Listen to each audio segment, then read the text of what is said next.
Ladies and gentlemen, welcome to another episode of the Scoreboard Keepers. Boy, we got a topic on the board tonight. Y'all see the score? We'll be right back in 30 seconds. Ladies and gentlemen, I'd like to welcome you to the Scoreboard Keepers.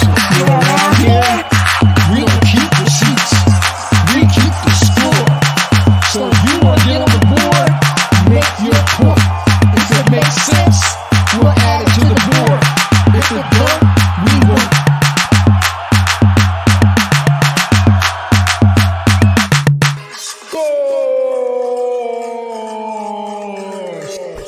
Scoreboard Keepers.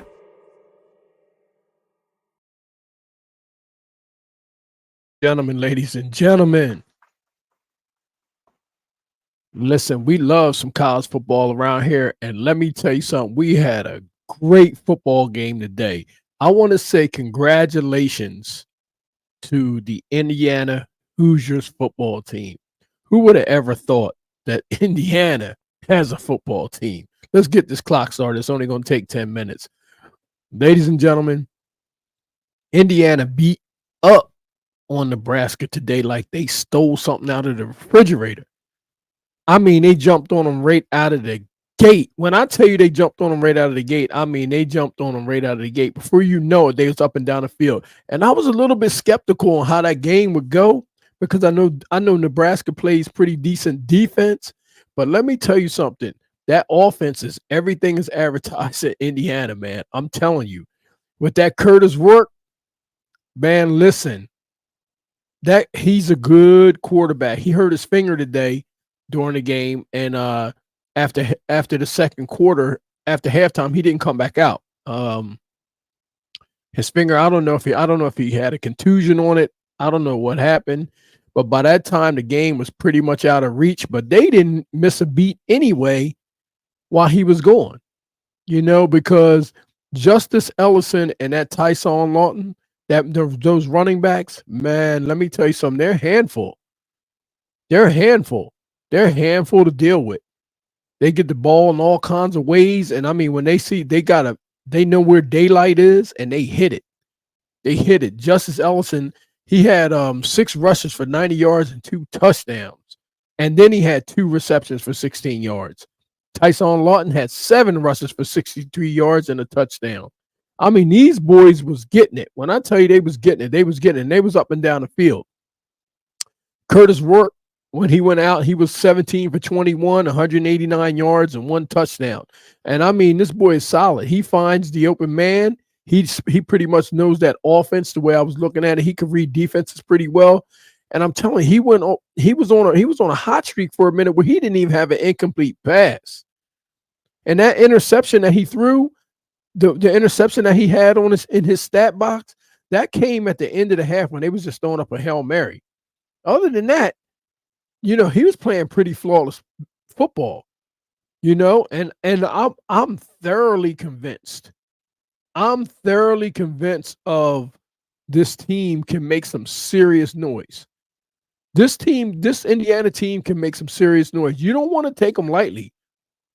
And I'm pretty sure they woke some people up today too, because nobody's going to be taking them. They're not going to sneak up on anybody.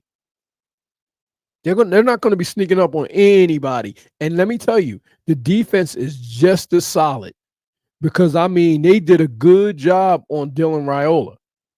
Dylan Raiola, he's a pretty good quarterback. He thinks he's Patrick Mahomes. He looks like him. He throws the ball like him. He's a true freshman. But he's been having a good season up to this point. And, they pretty much held him in stride. They held him there.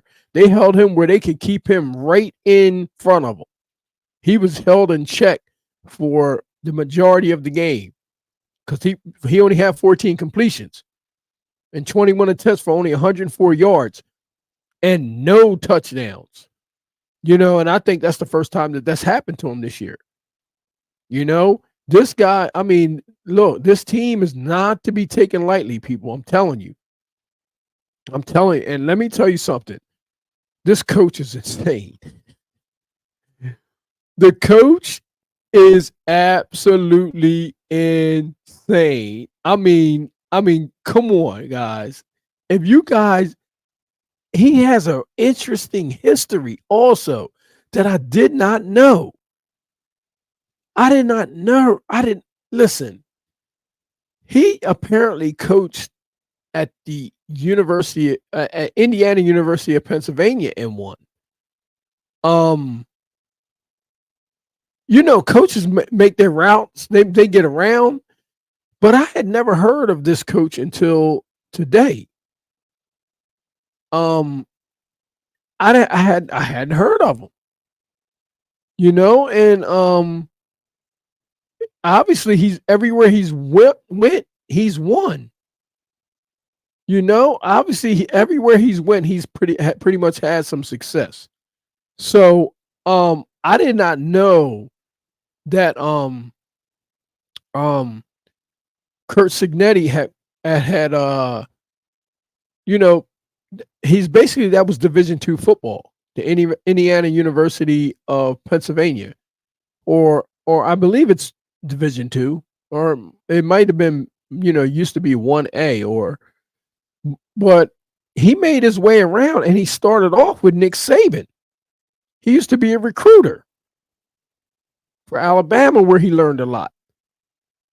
But he's confident. He's a confident coach.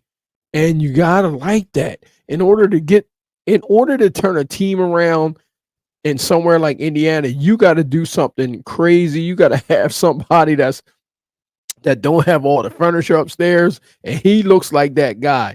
He expects the best out of his guy, but the best thing you got is you have a former recruiter for Alabama as your head coach right now. So he knows what kind of talent he's looking for. And this was their homecoming. This was their homecoming game. So I want to say kudos to Indiana. I love it when teams like that come out of nowhere and just all of a sudden, the competition playing field is pretty level. I love that. I love that. It was so easy for me to watch that game in a place where you wouldn't think that there would be good football and see the fans come out and show their support. I love that. And the crazy part about it is it's really unusual because the state normally puts out great high school football players. So for them to not have a good college team is kind of strange. It would be like saying Pennsylvania and Penn State. Penn State don't have a good football team, knowing all the great football players that come out of Western Pennsylvania. That's how I look at Indiana. But I mean, it seems like they've woken up a sleeping giant out there. Because I mean, them boys came out today and they steamrolled Nebraska. And I'm telling you, they was beating them in every phase of the game. In every phase of the game, they was beating them. They looked faster. The coach came right out and said, we're going to have a good game. They're going to play well today. And he has a lot of confidence in that talent, man. And that's what happens when you handpick your own groceries. When you handpick your own groceries, man, you have a different type of confidence about you, a different kind of air about you. You walking around there with some assurity because these are the guys that you picked. And I'm telling you, they execute, man. I'm telling you, I didn't see many mistakes. It was clean football. The crowd was in it. It was sold out. So I love that. I love to see teams. I love that. I would have loved to have been at a game like that today.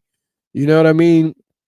And just to see teams like that coming out of nowhere and building their program. And I'm telling you, that helps all other sports, man.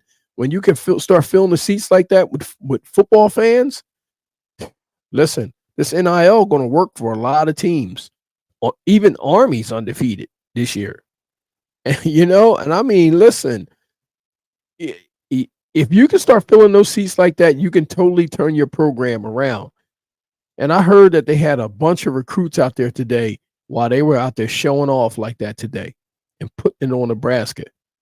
So, I mean, you won't have to do much to get those kids up in there once they see that. Once they start seeing that, oh, man.